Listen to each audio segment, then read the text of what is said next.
پابندی ئەو خاڵانە بن. یەکەم زیان نەگەیاندن بە نەریت و بەرژەوەندی گشتی لە چوارچێوەی یاسا کارپێکراوەکانی هەرێمی کوردستان.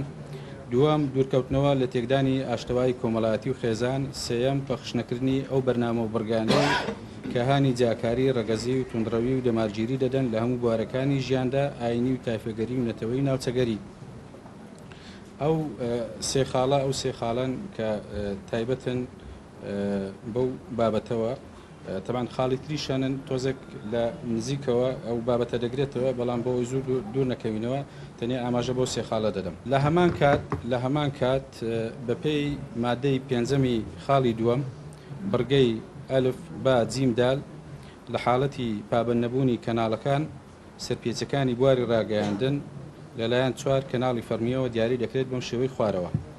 ئەلف بەشی مۆنیتەرینگ لە وەزارەتی ڕۆشنبیری و لاوان بەڕێوەبەرایەتی گشتی ڕاگەیاندن و چاپ و بڵاوکردنەوە با دەسەڵاتی دادوەری، ئەویش لە کاتی یەکلابوونەوەی کێشە و سکاڵاکان لە دادگا، جیم لەسەر فەرمانی داواکاری گشتی دال لەسەر داوای سندیکای ڕۆژنامە نووسان.